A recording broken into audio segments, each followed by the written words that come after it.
A palavra de hoje está em Lucas capítulo 10 e a gente vai ler do versículo 38 ao 42. Hoje a gente começa uma nova série de mensagens e essa série de mensagens, o nome dessa série de mensagens é Foco. Porque a gente começou então falando dos fundamentos, e basicamente os fundamentos dessa igreja são os fundamentos da reforma protestante, somente as escrituras, somente Jesus Cristo, somente a graça, somente a fé e somente a glória de Deus. E aí a gente passou a falar sobre identidade e valores que julgamos importantes, que estão no nome da nossa igreja. Nós valorizamos comunidade porque valorizamos relacionamentos. É uma comunidade cristã porque valorizamos relacionamentos transformadores que nos transformam à imagem e semelhança de Cristo Jesus, porque o centro de todas as coisas é Jesus Cristo.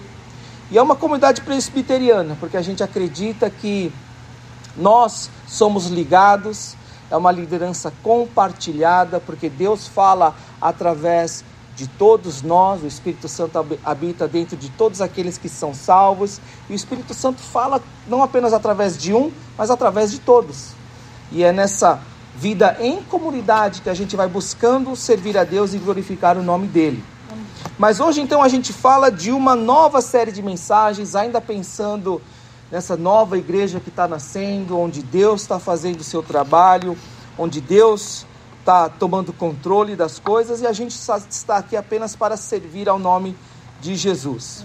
Falamos de foco porque foco é importante, porque foco dá direção, porque foco te ajuda a enxergar melhor. Porque quando a gente fala de missão, de propósito, qual que é o objetivo da igreja? Isso é uma coisa muito simples. Qual que é o objetivo da igreja? Qual que é o propósito da igreja? O propósito da igreja é cumprir a grande comissão e obedecendo o grande mandamento. É ir fazer discípulos de todas as nações e amar a Deus e ao próximo como a si mesmo. Não existe outra missão da igreja a não ser essa. Porém, a gente precisa de foco, porque muitas vezes, sem foco, o que acontece? A gente enxerga uma imagem meio borrada. Por exemplo, eu tenho dificuldade de enxergar as coisas que estão longe. E ultimamente também as coisas que estão perto, né? Porém, e aí o que acontece? Você se enxerga, mas você não enxerga tudo, porque a sua visão está borrada. Então o que você precisa? Você precisa de uma ajudinha, que é os óculos, que te dão um foco, que te ajudam a enxergar melhor, te ajudam a enxergar os detalhes. Muitas vezes quando a gente fala de missão, propósito, objetivo da igreja, a gente tem apenas uma visão borrada. Eu sei, mas é necessário então que a gente fale de detalhes, para que a gente possa então entender melhor o que é fazer discípulos, o que é amar a Deus acima de todas as coisas, o que é amar ao próximo. Então a gente vai começar a digerir melhor o que significa isso. Então essa série de mensagens baseada em foco, entendendo melhor a visão de Deus para nós, entendendo melhor a missão da igreja, a gente vai passear pelo Evangelho de Lucas. Então vai ser uma série de mensagens em Lucas, principalmente numa grande parte lá no meio do Evangelho de Lucas, capítulos 13 a 15, porque esses capítulos você tem muitas parábolas, e é interessante como Jesus, principalmente no Evangelho de Lucas, ele usa parábolas para nos ensinar a respeito da missão da igreja e, acima de tudo, o que está no coração de Deus. Mas antes de mais nada, vamos orar? Pedir a Deus então as bênçãos do Senhor para que a gente possa entender a palavra de Deus hoje? Vamos orar então. Pai amado, nós estamos aqui hoje reunidos, ó Deus, para que o Senhor fale conosco. Nós pedimos, Pai, que o Senhor abra o nosso coração e que o nosso coração seja terra boa, terra fértil, para que a semente da Tua palavra seja plantada e venha dar muitos frutos. Raízes cresçam fortes e profundas. A Tua palavra cresça, floresça e dê muito fruto para a honra e glória do Teu santo nome. Pai amado, nós queremos enxergar melhor. Nós queremos entender melhor, nós queremos Te servir melhor. E somente o Teu Espírito Santo agindo em nós, nos fazendo enxergar a Tua verdade, nos convencendo da Tua verdade, e isso é possível. Então, Pai amado, nós nos colocamos aqui, frágeis, limitados, pecadores, pedindo a Deus pela Tua misericórdia e compaixão. Fala conosco, Pai. Amém. Fala conosco. É o que Te pedimos, no nome de Jesus. Amém, graças a Deus. Então vamos abrir então as nossas Bíblias em Lucas capítulo 10. E a gente vai ler então do versículo 38 a 42. E é interessante essa passagem aqui. Hoje ainda a gente não fala das parábolas, porque serve como uma introdução e vocês vão entender o porquê disso. Mas antes eu quero ler Lucas 10, versículo 38 a 42. E olha o que Deus fala para nós hoje. Quando eles seguiam viagem, Jesus entrou numa aldeia e certa mulher chamada Marta hospedou na sua casa. Marta tinha uma irmã chamada Maria, que, assentada aos pés do Senhor, ouvia a seu ensino. Marta agitava-se de um lado para outro, ocupada em muitos serviços. Então se aproximou de Jesus e disse: O Senhor não se importa com o fato de minha irmã ter deixado que eu fique sozinha para servir? Diga-lhe que venha me ajudar. Mas o Senhor respondeu: Marta, Marta, você anda inquieta e se preocupa com muitas coisas, mas apenas uma é necessária. Maria escolheu a boa parte, e esta não lhe será tirada. Amém? Amém. É interessante que, se você olhar essa passagem, você vai ver que ela é como se fosse uma conclusão de uma série de outras mensagens que vão começar nos capítulos anteriores. Principalmente aqui no capítulo 10, no comecinho do capítulo 10, quando você vê Jesus comissionando 70 pessoas, 70 discípulos, 70 seguidores, para irem e fazerem o trabalho de Deus. E aí no comecinho do capítulo 10, olha o que acontece. Jesus chama 70 e fala para eles assim: olha, chamei vocês aqui para irem de volta para de onde vocês vieram, para suas aldeias, para suas vilas, para vocês irem de 2 em 2 e pregarem as boas novas do reino. E eles foram. Esse é o comecinho do capítulo 10. Aí depois, no meio do capítulo 10, eles voltam. E eles voltam todos muito alegres. E não apenas alegres, mas eles voltam chocados. Eles voltam assustados, porque eles falam assim para Jesus: Jesus, até os demônios se submetem ao teu nome. Eles estavam maravilhados por causa dos milagres que eles estavam vendo acontecer. Tinham saído de 2 em 2, e ali muitos milagres acontecendo. Jesus chama 70 discípulos para servirem, manda cada um deles para pregarem as boas novas. Eles voltam e eles ficam maravilhados com os milagres que estavam acontecendo. E é interessante que Jesus, quando eles voltam e falam: Jesus, milagres estão acontecendo no teu nome, até os demônios se submetem. Jesus fala um negócio muito interessante. Jesus fala assim: não fiquem alegres porque os demônios submetem, mas fiquem alegres porque os teus nomes, os seus nomes estão escritos nos reinos dos céus. Aleluia. Interessante que os servos, quando eles saíram para servir a Jesus, e eles voltam falando que o trabalho está dando certo, Jesus, o negócio está arrebentando, o negócio está indo de vento em popa. Jesus fala: não fique alegre porque o trabalho está dando certo, fique alegre, porque os teus nomes estão escritos no reino dos céus. E aí, Jesus, depois disso, ele faz uma oração, ele exalta um louvor, começando no versículo 21, e a palavra de Deus fala que naquela hora Jesus exultou no Espírito Santo, e Jesus dá graças pelo trabalho que Deus estava fazendo através dos servos. E é interessante que quando Jesus faz essa oração, Jesus fala uma coisa muito interessante. Jesus fala o seguinte, olha o que ele fala no versículo 22. Tudo me foi entregue por meu Pai, ninguém sabe quem é o Filho a não ser o Pai. E também ninguém sabe quem é o Pai a não ser o Filho, e aquele a quem o Filho o quiser revelar.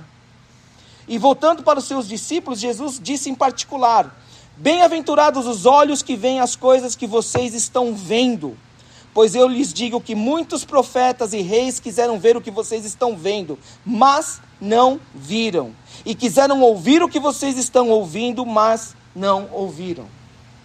E é interessante então que Jesus, naquele momento onde os 70 servos estão felizes porque o serviço está dando certo, Jesus pega a atenção deles e coloca, o importante não é o serviço, o importante é que o teu nome está escrito no reino dos céus. Se alegre, não pelo serviço, mas por causa da tua salvação. Amém. E aí então Jesus faz essa oração misturada com exaltação de louvor, dizendo que graças eu te dou, Pai, porque o Senhor revelou estas coisas. Revelou. Eles enxergaram pela graça de Deus. E aí então Jesus, ele corta e fala uma parábola que a gente conhece muito bem, a parábola do bom samaritano. Aquela parábola que mostra que o sacerdote, o levita, os religiosos estavam andando pelo caminho e eles não ajudaram aquele que estava sofrendo no meio da rua. E Jesus tinha o propósito de mostrar, através daquela parábola, a verdadeira espiritualidade. Então, esse episódio que está acontecendo em Betânia, esse episódio que está acontecendo na casa de Marta e Maria, é a conclusão dessa longa passagem que Lucas, inspirado pelo Espírito Santo de Deus, está sendo usado para nos ensinar o que é verdadeira espiritualidade. Por quê? Porque é muito fácil a gente se perder no ministério. É muito fácil a gente se perder no meio de servir a Deus. É muito fácil a gente perder o foco quando a gente começa a servir a Deus. E quando a gente perde o foco, quando a gente começa a servir a Deus, quando a gente entra a fundo no ministério, quando a gente começa a se empolgar com as coisas que Deus começa a fazer em nós e através de nós, a gente começa a perder o foco. E isso é natural. Por quê? Porque nós somos seres humanos. A gente se empolga demais, só que aí a gente perde o foco. A gente passa a amar mais o ministério, mais o serviço do que as pessoas. E muitas vezes mais do que até Deus. É muito importante a gente entender que o serviço é Deus usando a cada um de nós através dos nossos dons. Esse é o propósito de você, de eu virmos à igreja, de servir e não ser servido. Mas é importante nós entendermos que o amor a Deus e o amor às pessoas é muito mais importante do que servir a Deus. Porque se você serve a Deus e esquece de amar as pessoas, ou ama mais o serviço do que as pessoas, a gente perdeu o foco. O objetivo é amar as pessoas através do nosso ministério. Se o nosso ministério, se o nosso serviço se torna uma barreira no relacionamento e no amor às pessoas, ou muitas vezes no nosso amor a Deus, a gente precisa voltar a parar e achar o foco. Começar a enxergar as coisas claras novamente. Por quê? Porque quando a gente perde o foco na hora de servir a Deus, muitas vezes a gente se deixa levar pelo estresse, pela frustração e por conflitos interpessoais. Muitas vezes quando a gente perde o foco, a gente começa a ficar estressado. as nossas expectativas se tornam muito grandes e se tornam as únicas coisas que a gente busca satisfazer, a gente começa a ficar frustrado, porque as nossas expectativas não estão sendo satisfeitas. E muitas vezes, quando nossas expectativas não são satisfeitas, surgem conflitos, porque a gente começa a olhar aquilo que um não faz, aquilo que o outro deixou de fazer. E o que é muito prejudicial, quando a gente passa a amar mais o ministério, a gente se torna religioso. E aí a gente deixa de ver, deixa de experimentar Jesus. A grande pergunta que hoje a gente precisa responder é: aonde está Jesus no meio do meu ministério? Aonde está Jesus no meio do meu serviço? Naquele ato de se submeter ao Senhor Jesus e de servir ao próximo, estou experimentando a graça transformadora de Jesus? Porque o ministério é um meio. O serviço é um meio, não é um fim em si mesmo. Quando nós vimos aqui e usamos os nossos dons, esse é o plano de Deus para a nossa vida, claro. É por isso que Deus nos faz gostar de certas coisas. É por isso que Deus nos dá e coloca em nossos corações essa satisfação de fazer coisas. Porém, é um meio, não um fim em si mesmo. O objetivo é um meio para experimentar Jesus. Na nossa confissão de fé, a gente coloca o seguinte, e a primeira pergunta: qual é o nosso propósito nessa vida? Glorificar ao Senhor e gozá-lo para sempre. Não é só você chegar e glorificar o Senhor, e aí tudo que você faz passa a ser aquele trabalho penoso, como se fosse uma obrigação. Não.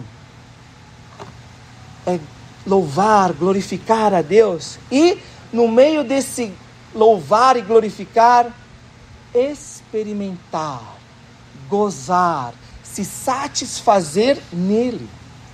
É muito importante isso para a nossa espiritualidade. Por isso a gente tem que entender que o ministério não é um fim em si mesmo, é apenas um meio. O importante é amar a Deus e as pessoas. Esse é o objetivo.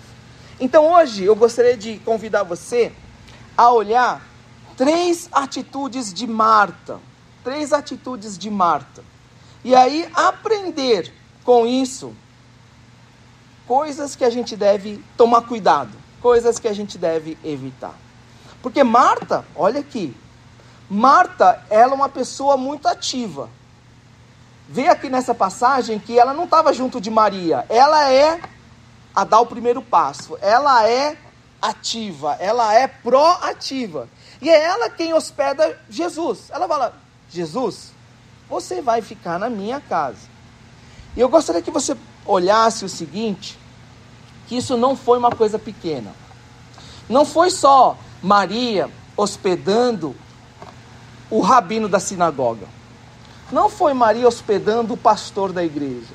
Não foi Maria tendo uma visita em casa e aí tendo que arrumar todas as coisas. Era Jesus. Naquela época, uma pessoa famosíssima. Você lembra que Jesus era tão famoso que muitas vezes as pessoas não conseguiam entrar na casa, porque as pessoas começavam a aglomerar, a ponto de muitas vezes Jesus, pregando à beira do lago, ele tinha que entrar num barco, porque as pessoas começavam a pressionar. Então, olha quem estava entrando na casa dela: Jesus, uma celebridade, pessoa muito importante. Então, muitas vezes, quando a gente olha Marta, a gente não pode chegar, Marta era, não, ela era alguém como nós. Porque imagina uma celebridade vindo na sua casa, imagina alguém famoso, não alguém comum, alguém que você julga que você deve respeitar, mas alguém famoso, alguém que é superstar, alguém que é uma celebridade vindo na sua casa. O que você faria? Qual seria a sua atitude? A primeira atitude que a gente vê de Maria no meio de tudo isso é no versículo 40. a palavra de Deus fala que ela estava agitada. Marta estava agitada, balançava de um lado para o outro, agitada.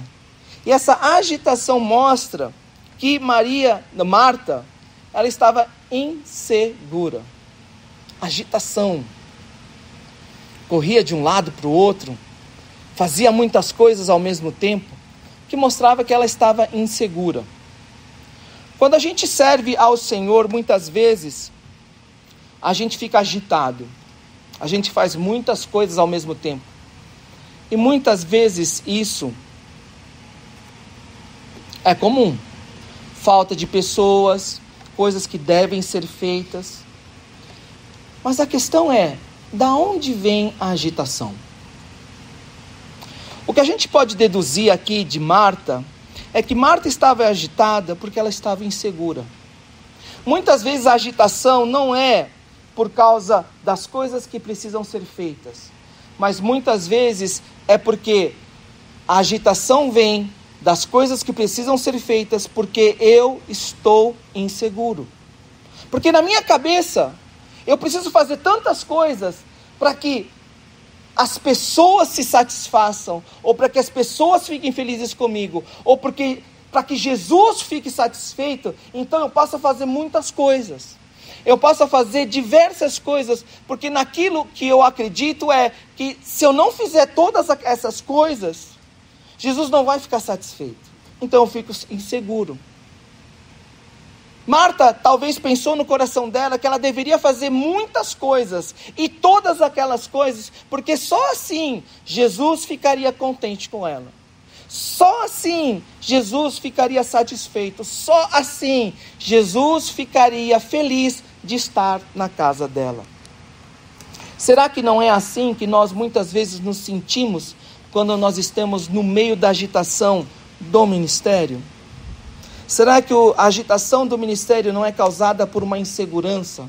Insegurança essa que é motivada por causa da nossa própria cabeça, onde a gente coloca na nossa cabeça que devemos fazer essas coisas e essas diversas coisas, muitas coisas, porque só assim as pessoas ficarão felizes e Jesus vai ficar feliz. A gente deve tomar muito cuidado de muitas vezes, no meio da agitação do ministério, se perder no meio do ministério e buscando agradar aos homens e esquecer de agradar a Deus. No versículo 40, a gente vê mais uma atitude de Marta. E é interessante que a palavra de Deus fala aqui no versículo 40, que Marta estava ocupada em muitos serviços. Ocupada. Não tinha um momento nessa agitação onde Marta, ela parava, respirava fundo, pensava no que tinha que fazer e começava a fazer. Não, ela estava ocupada a todo tempo, entre muitas coisas. Ocupada por quê? Porque ela estava preocupada, porque eram muitas coisas que povoavam a mente de Marta. A insegurança leva com que todos nós comecemos a nos preocupar demais, com coisas demais.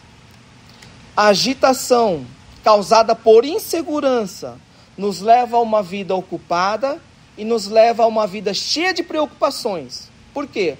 Porque é uma consequência natural.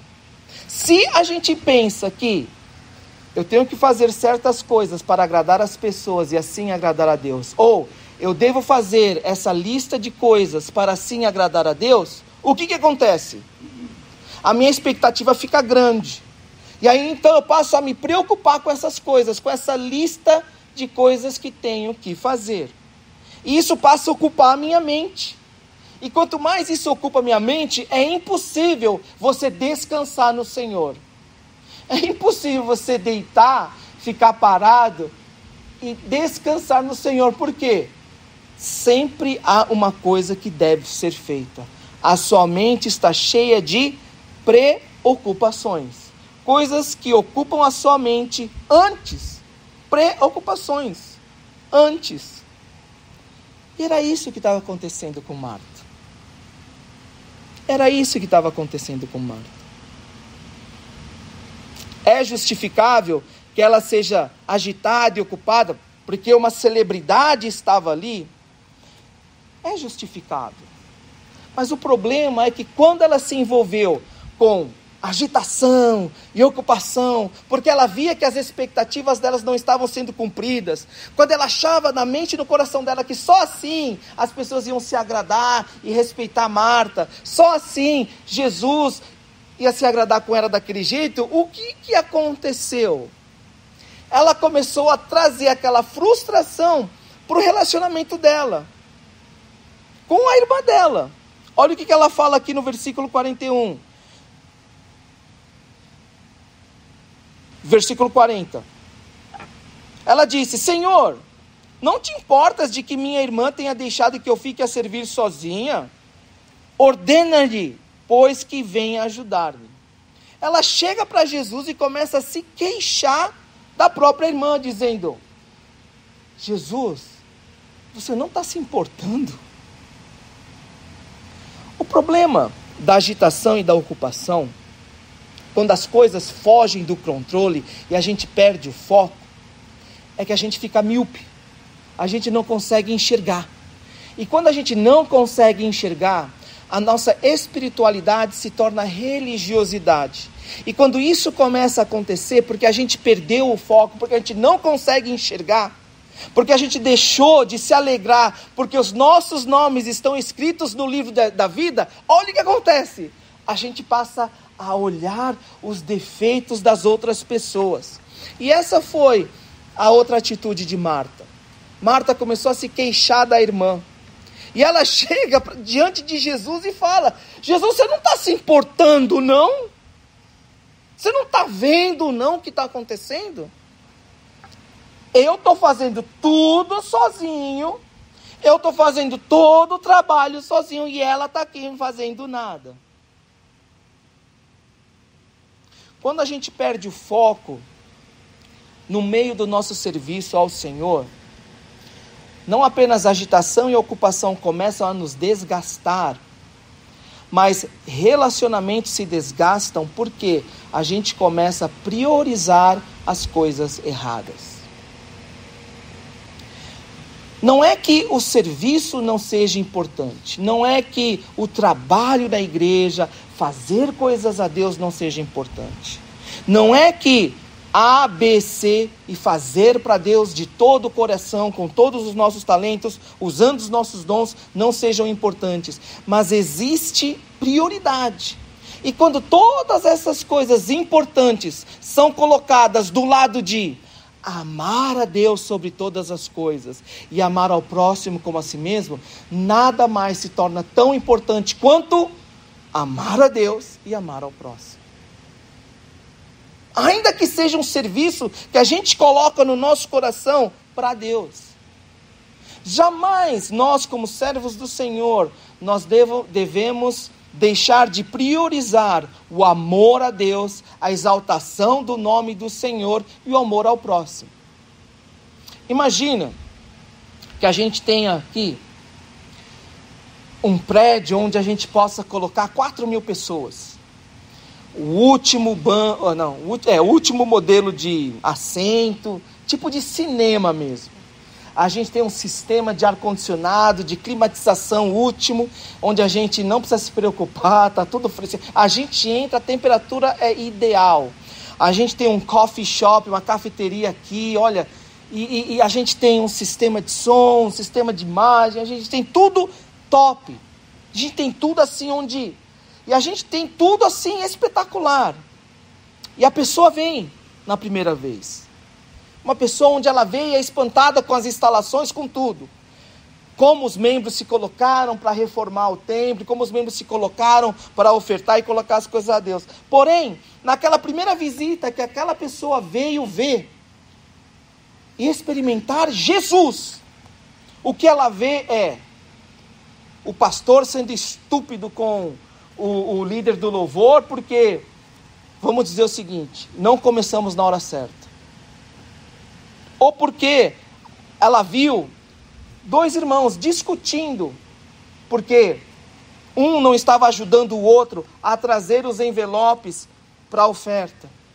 Ou 2 pessoas discutindo, porque uma queria ser a pessoa que cumprimenta da vez e não e tal. O que ia acontecer? A glória de Deus seria destruída. Amados, organização, execução jamais superam um coração com uma prioridade correta. Você pode ter a melhor organização, execução do mundo, mas quando o coração tem a prioridade errada, o coração está no lugar errado, tudo é destruído. A gente pode ralar para fazer as coisas, ralar para tudo dar certo, mas se o coração não está no lugar correto, tudo se torna em vão. Porque uma hora ou outra, o estresse, a frustração e os conflitos vão destruir todo o trabalho árduo que nós fizemos. Porém, ainda que falte organização, ainda que faltem os recursos, ainda que faltem a execução e a perfeição, se Jesus está ali, se o amor está ali, se irmãos e irmãs em Cristo Jesus se amam em Cristo Jesus, tudo está ali. Tudo está ali. Para Jesus, pouco é necessário. Na realidade, é uma só coisa. E é isso que ele fala no versículo 41. Quando ele fala: Marta, Marta, andas inquieta e te preocupas com muitas coisas. Entretanto, pouco é necessário. Ou mesmo uma só coisa. Uma só coisa. Maria escolheu a boa parte. Uma só coisa é necessária. O que é? Estar aos pés de Jesus. O foco correto é o coração do lugar correto, aos pés de Jesus. Amados, a gente está começando uma coisa muito grande. A gente está começando algo que entra e arrebenta as portas do inferno. A gente está numa missão de não se reunir aqui e louvar a Deus. Nós estamos numa missão de vir aqui, louvar a Deus e ir de volta ao mundo e pregar o evangelho a toda criatura. E a gente só pode fazer isso quando o coração está no lugar correto. Quando o nosso coração está aos pés de Jesus. Quando a gente passa a escolher a boa parte, a melhor parte, a única parte. Amados, minha oração e minha esperança como servo e pastor de vocês é que o nosso coração esteja no lugar certo. Amém. Que nós possamos manter o foco nas coisas que são mais importantes, a prioridade, experimentar a Jesus, ter gozo nele. Amém. E glorificar o nome de Jesus em todas as coisas. Amém. Vamos orar. Amém. Pai amado, nós te agradecemos, ó Deus, por estarmos aqui hoje, ó Deus, porque nós precisamos de ti. Amém. Não existe super cristão, super pastor, super líder, super servo, não. Todos nós, ó Deus, somos desesperadamente necessitados da tua graça, Deus. Nós somos desesperadamente corruptos e pecadores e necessitamos, ó Deus, desesperadamente dessa graça que nos possibilita livre acesso ao Pai, que nos transforma, que nos compele, ó Deus, a cada vez mais a não buscar a nossa própria vontade, mas buscar as coisas do Senhor, a buscar ao reino de Deus em primeiro lugar. Pai amado, por isso nós estamos aqui, porque queremos viver no centro da tua vontade. E sabemos, ó Deus, da importância que é de ser chamado para ir ao mundo e pregar a tua palavra, as boas novas do reino e fazer discípulos de todas as nações. Nós sabemos, ó Deus, que Marieta é desesperadamente necessitada de escutar as boas novas, ó Deus. de como necessitamos um reavivamento muito grande, ó Deus. Pai amado, mas para isso nós necessitamos ter o nosso coração no lugar correto. Devemos enxergar as coisas bem claras. Por isso, Pai, o que nós pedimos é que o Senhor remova as escamas dos nossos olhos espirituais e nos deixe enxergar claramente, ó Deus, as coisas que são importantes. Ó Deus, nós pedimos, Pai, que a alegria da salvação esteja sempre presente das nossas vidas. Que a possibilidade de estarmos aqui louvando ao Teu nome seja o motivo da nossa alegria. Que nós busquemos, acima de tudo, servir ao Senhor, estar sempre aos Teus pés. Ó Deus, ajuda cada um de nós aqui a agradar não a nós mesmos, a não agradar aos homens, mas a agradar ao Senhor acima de todas as coisas. E quando as nossas expectativas não forem cumpridas, quando nossos planos, nossos desejos não forem cumpridos, que nós possamos descansar no Teu plano, no Teu plano que é soberano, agradável e perfeito. Ajuda-nos, ó Deus, a termos alegria sempre, porque o Senhor, ó Deus, é o Senhor e dono da nossa salvação.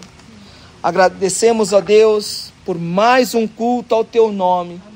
Oramos no nome poderoso de Jesus. Amém e graças a Deus. Vamos nos colocar de pé para a nossa bênção final, e é nessa bênção agora que o Senhor nos envia de volta ao mundo para cumprir a grande comissão. Feche seus olhos. E à medida que o Senhor nos manda de volta ao mundo para cumprir a grande comissão, que a graça do nosso Senhor Jesus Cristo, o amor de Deus Pai, e o poder e o consolo do Espírito Santo esteja sobre todos vós, agora